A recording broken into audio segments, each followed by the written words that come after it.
नमस्कार दोस्तों, ocean network में आपका स्वागत है। पिछले कुछ समय से ऐसी घटनाएं घट रही हैं, जिनको लेकर के तमाम तरह के सवाल खड़े हो रहे हैं। जब से जून 18 में निज्जर की हत्या हुई है कनाडा में, उसके बाद से कुछ पश्चिमी देशों का जो रुख है, वो थोड़ा-सा कभी-कभी समझ से बाहर हो जाता है। वैसे तो पता नहीं कौन-सी दैवीय शक्ति है, जो कनाडा में भी निज्जर के बाद सुक्खा और 2-3 और गैंगस्टर खत्म हो चुके हैं या किए जा चुके हैं, और ब्रिटेन में एक रह रहे खांडा की संदिग्ध परिस्थितियों में मौत हो चुकी है, और पाकिस्तान में तो लाइन लगी हुई है। पाकिस्तान में भारत विरोधी इतने आतंकवादी या उनके कमांडर या दूसरे लोग मारे जा चुके हैं कि उनकी लिस्ट भी अब काफ़ी लंबी हो चुकी है। 1 डेढ़ दर्जन अब तक मारे जा चुके हैं। अभी 2 दिन पहले ही भिंडरावाले के भतीजे रोड़े भी निपट गए हैं, निपटा दिए गए हैं। जैसे भी, लेकिन उस सूची में वो भी शामिल हो गए हैं। अब ताज़ा सूचना ये मिल रही है कि साहब, जो खालिस्तानी एसएफजे का जो प्रमुख है, पन्नू, उसकी हत्या की सुपारी दी है साहब किसी ने, और किसी निखिल गुप्ता को अमेरिकी एजेंसी किसी दूसरे देश से उठा करके लाई है, और उसने तमाम तरह के आरोप लगाए हैं। ये कहा है कि कोई CC1 करके दिल्ली से उससे संपर्क में था निखिल गुप्ता के, और इसकी हत्या करवाना चाहता था पन्नू की। अब ये नई कहानी जो है वो सामने आई है, और इसको पता नहीं गढ़ा गया है, क्या किया गया है। और निखिल गुप्ता के बारे में भी जो 52 साल का बताया गया है, अब वो स्मगलर है, हथियारों का सौदागर है, क्या है, ये अभी तक पता नहीं है। पर ताज़ा सूचना ये आ रही है कि जो अमेरिकी खुफिया एजेंसी है FBI, उसके जो चीफ हैं, वो नई दिल्ली आ रहे हैं 11 और 12 दिसंबर को।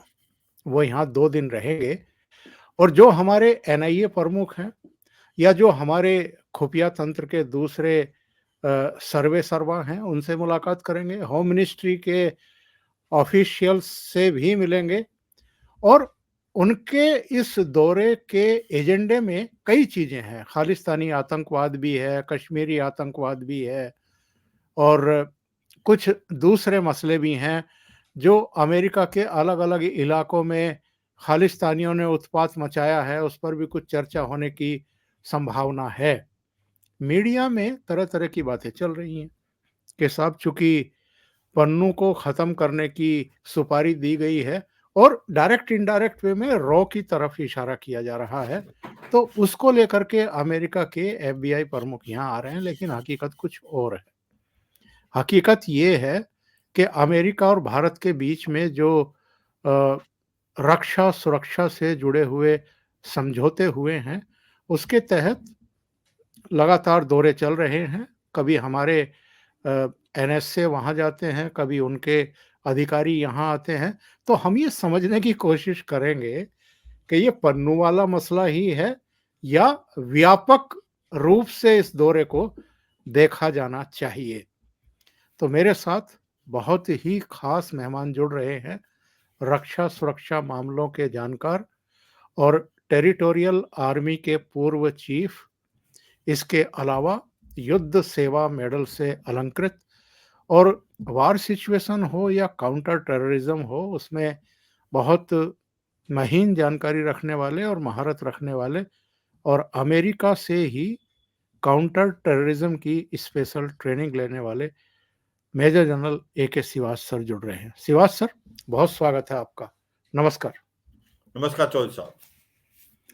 सिवाच सर, ये जो FBI के चीफ आ रहे हैं, और उनके साथ एक बड़ा प्रतिनिधिमंडल भी आ रहा है, एक लीगल टीम भी बताई जा रही है जो उनके साथ आ रही है, इसके बारे में थोड़ा-सा हमारे दर्शकों को बताइए कि इनके आने का एक्चुअल में पर्पज़ क्या है?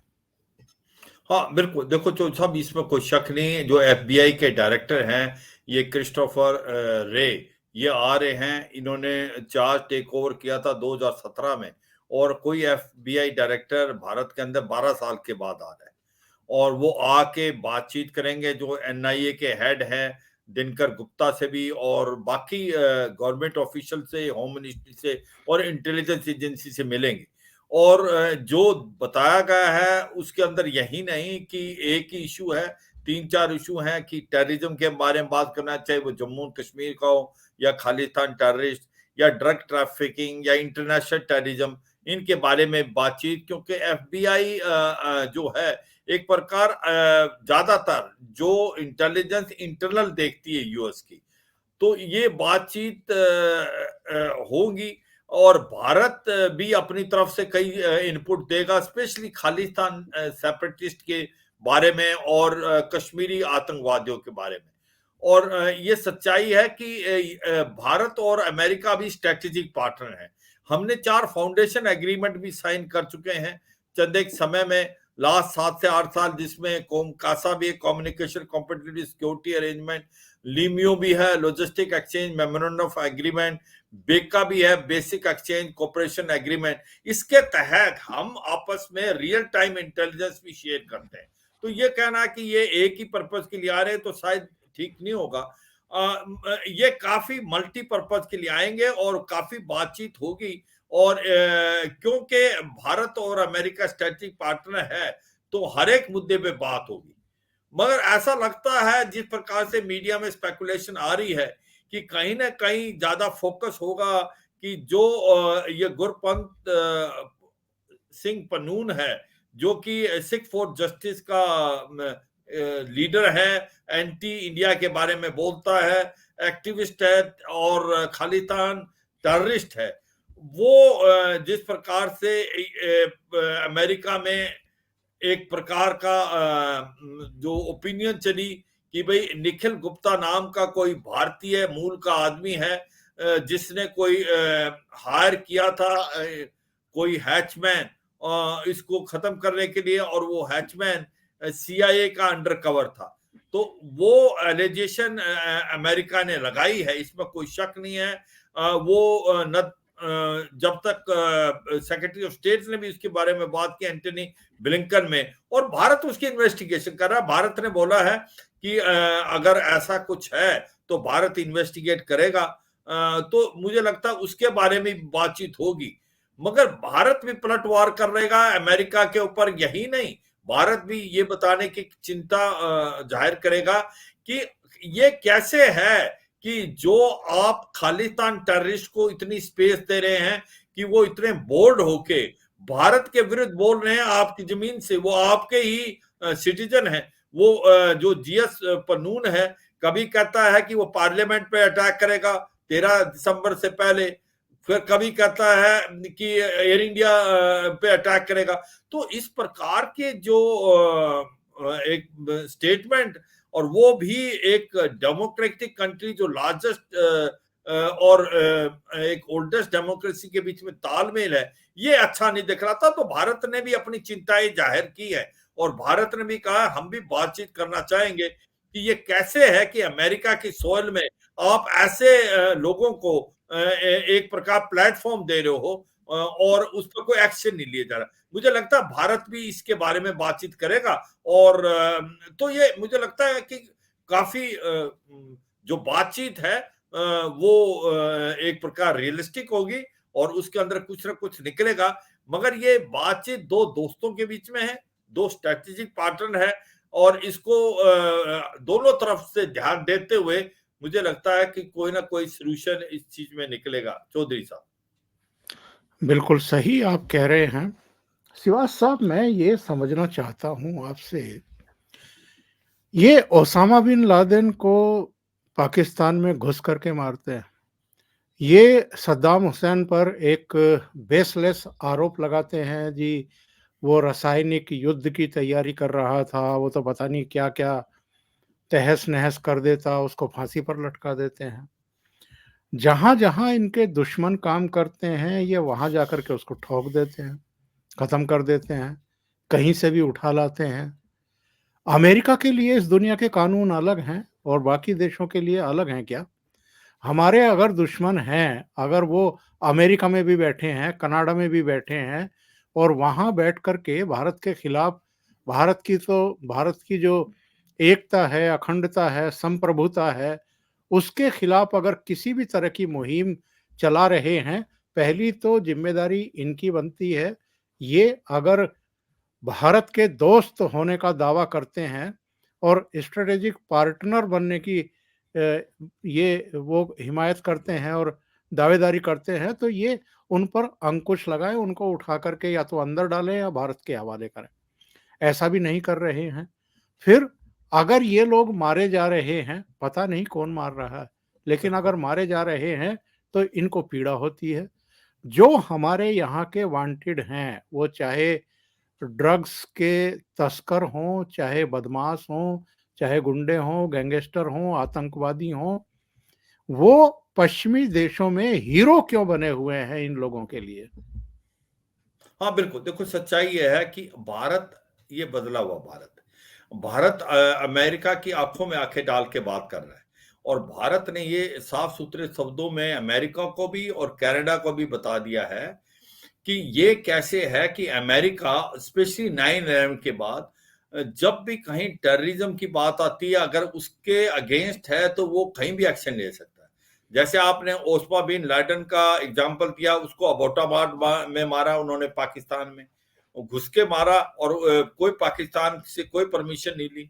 उसके बाद अल जवाहिरी को काबुल के अंदर मारा गया, MQ-9 ड्रोन से मारा गया, कोई परमिशन नहीं ली गई। मेजर जनरल सुलेमानी, जो कि एक ईरान के सेनापति थे, उनको इराक में मारा गया। तो जब आपके अपने टेररिस्ट आप समझते हैं, तो आप एक्शन लेते हैं, कहीं भी ले सकते हैं और आप जस्टिफाई करते हैं और फिर आप कहते हो कि आतंकवाद को आप कहीं भी खत्म कर सकते हो। मगर जब दूसरे देश अगर करते हैं, भारत ने कभी नहीं कहा कि वो ऐसी चीज में इन्वॉल्व है। हमें नहीं मालूम किसने मारा है, पर वो भारत की तरफ उंगली उठाना भी एक प्रकार से आप 4 उंगलियां आपकी तरफ है। जब आपके लिए, तो आपने तो इराक के अंदर भी हमला कर दिया क्योंकि सोचा केमिकल वेपन है और भारत के ऊपर आप ये इल्जाम लगा रहे हैं।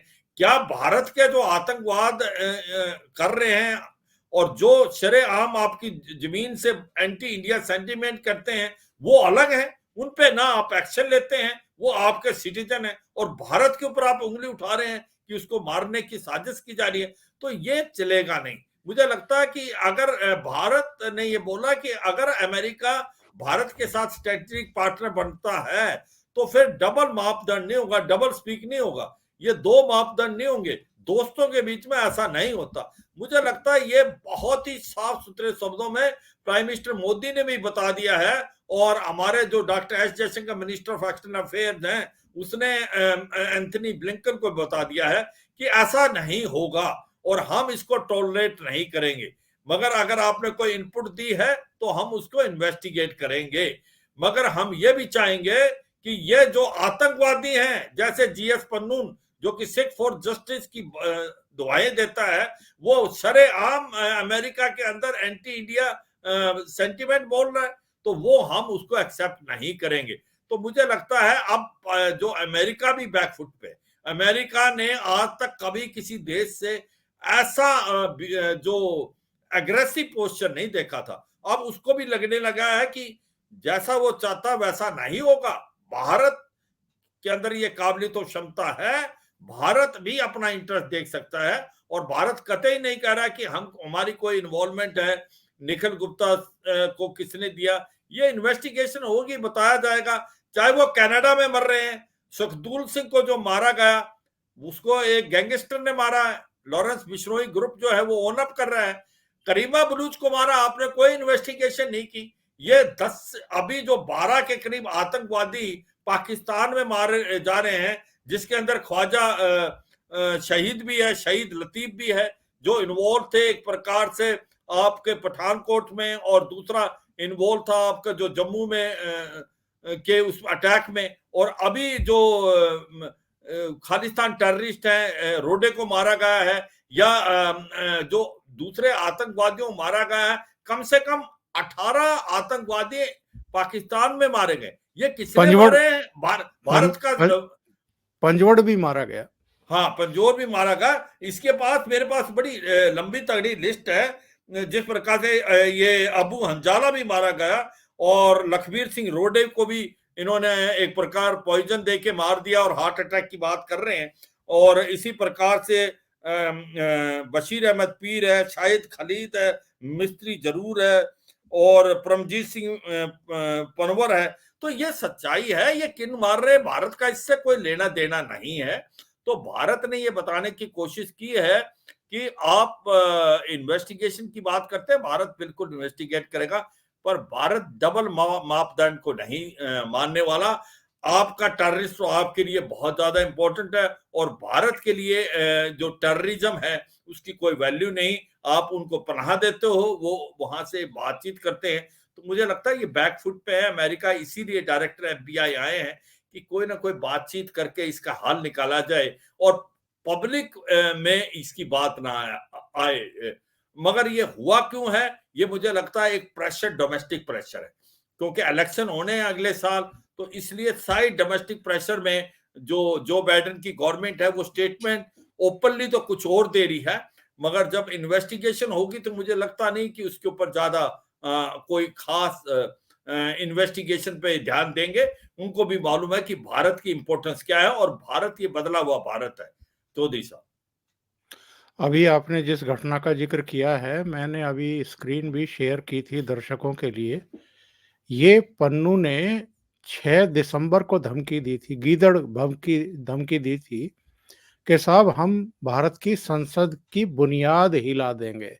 हाँ, और 13 दिसंबर तारीख को जब 13 दिसंबर ही इन्होंने क्यों चुनी, क्योंकि 13 दिसंबर पार्लियामेंट अटैक 2001 है। को ही पार्लियामेंट पर अटैक हुआ था। और इस आदमी ने, जो वहां छिपा बैठा है, अमेरिका की गोद में पल रहा है, संरक्षण पा रहा है, इसने कहा कि दिल्ली को पाकिस्तान बना देंगे। मतलब ये खुल करके अब ये भी बता रहा है कि ये पाकिस्तान की रोटियां खा रहा है, पाकिस्तान की ISI के हाथों बिका हुआ है, और वहां बैठ कर के ये इस तरह की धमकियां देता है कि हम पार्लियामेंट को उड़ा देंगे। अफजल गुरु का इसने बैकग्राउंड में फोटो लगाया हुआ था। तो इस तरह का आदमी जो खुलेआम हमारी पार्लियामेंट पर अटैक करने की बात कर रहा है, सिवास साहब, ऐसे आदमी को तो भारत को मांग कर लेनी चाहिए अमेरिका से कि इसको हैंड ओवर करिए। हाँ, बिल्कुल कर रहे हैं मांग, इसमें कोई शक नहीं कि भारत ने बार बार बोला है कि आपने अपना सिटीजन है, कनाडा का सिटीजन है, एंटी इंडिया बोलता है इसकी, जो हमने इंडिया ने इसको टेररिस्ट डिक्लेयर किया 2020 में, इसकी प्रॉपर्टी सील हो रखी है और जिस प्रकार से ये स्टेटमेंट पास कर रहा है और ये एक प्रकार से एंटी इंडिया है, इस पर एक्शन लिया जाए और इसको भारत में एक्सट्रीडेट किया जाए, क्योंकि इसके कुछ एक जुर्म ऐसे हैं, जब से ये कैनेडियन और अमेरिकन सिटीजन बना था उससे पहले इसने जुर्म भारत में किए हुए।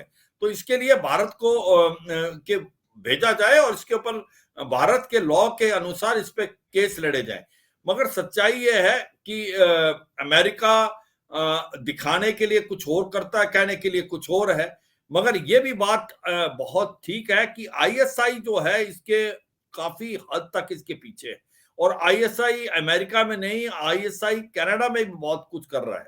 और ये जिस प्रकार से करीमा बलूच को मारा गया, ये भी ISI का हाथ था और ISI के पास पैसा भी बहुत है। और ये भी हमें समझना चाहिए, चाहे कुछ भी हो, ISI और CIA के रिलेशनशिप अभी भी किसी हद तक हैं, क्योंकि याद रखो जबकि 1979 के करीब और उसके बाद जब अफगानिस्तान के अंदर रशियन आए थे, तो CIA और ISI ने बहुत मिलके काम किया था। तो यह सच्चाई है कि जो भी ये खालिस्तान टेररिस्ट हैं, चाहे वो US में हो, चाहे वो कनाडा में हो, जर्मनी में हो, UK में हो, इनके पीछे ISI का बहुत बड़ा हाथ है और ISI इनको फंड भी कर रहा है और ISI इनको कोऑर्डिनेट। तो ये सच्चाई है, भारत अब चुप नहीं रहने वाला, भारत प्रेशर डालेगा। और भारत जिस प्रकार से कुछ भी कहो, जिस प्रकार से ये आतंकवादियों को एक के बाद एक ढेर हो रहे हैं, वो भी एक बड़ी अच्छी बात है कि अब सब के सब ये डर गए हैं। वो जो हाफिज सईद है, मसूद अजहर है, सैयद सलाउद्दीन है, वो बिल में छुप गए और पाकिस्तानियों ने उनको प्रोटेक्शन देके आज वो डरे हुए हैं। अब उनको कौन मार रहा है, आईएसआई खुद ही मरवा रहा है उनको या उनके गैंग वार है, ये तो हमें नहीं मालूम, पर यह सच्चाई है कि अब भारत चुप नहीं रहने वाला। और स्पेशली अमेरिका को लिए, अमेरिका ने शायद सोचा था भारत प्रेशर में आ जाएगा, पर भारत ने पलटवार किया है और मुझे लगता है अब कैच 22 सिचुएशन में है अमेरिका। अमेरिका को अपनी डोमेस्टिक पॉलिटिक्स भी दिखानी है जो बाइडेन को, क्योंकि अगले साल इलेक्शन है। एट द सेम टाइम उसको पता है कि भारत एक बहुत इंपॉर्टेंट देश है और भारत ऐसे चुप रहने वाला नहीं। तो मुझे लगता है इसलिए डायरेक्टर एफबीआई आए हैं, बातचीत करें, ये इंक्वायरी होगी, पर इस इंक्वायरी में कुछ खास होने वाला है नहीं, क्योंकि इसमें ऐसी कोई इन्वॉल्वमेंट मिलेगी नहीं। तो इसका एम यही है कि दिखाना कुछ और करना कुछ। उसकी वजह यही है कि भारत और अमेरिका बहुत इंपॉर्टेंट है एक दूसरे के लिए, और भारत ने अमेरिका को बता दिया है भारत अब पुश ओवर नहीं है कि आप उसको जैसे बोलोगे वो कर लेगा, आप डरा दोगे, धमकाओगे, आपके लिए रूल अलग हैं, भारत के लिए अलग हैं या दूसरे देशों के लिए, वो नहीं चलेगा भारत के साथ। मुझे लगता है अब अमेरिका को भी ये बात समझ गया है। चौधरी साहब, आपने बहुत ही महत्वपूर्ण बातें बताई हैं श्रीवास सर।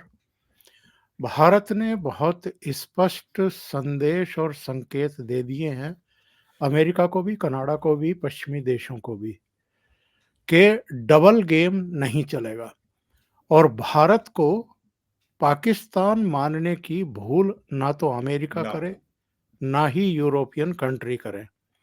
पाकिस्तान तो एक बर्बाद देश है, भीख का कटोरा लेकर के हर एक के सामने खड़ा रहता है, कोई उस कटोरे में डाल देता है तो उनकी डांट भी सुन लेता है। भारत किसी के लिए किसी भी तरह की आर्थिक सहायता के लिए मोहताज नहीं है दुनिया के देशों का। आज वो 5th लार्जेस्ट इकोनॉमी है, 3-4 साल के भीतर 3rd लार्जेस्ट इकोनॉमी बनने वाला है। अमेरिका जितनी जल्दी ये समझ जाएगा उतना अच्छा रहेगा उसके लिए। श्रीवास सर, बहुत बहुत धन्यवाद आपका जुड़ने के लिए। Thank you so much. नमस्कार। थैंक यू चौधरी साहब। जय हिंद। जय हिंद सर।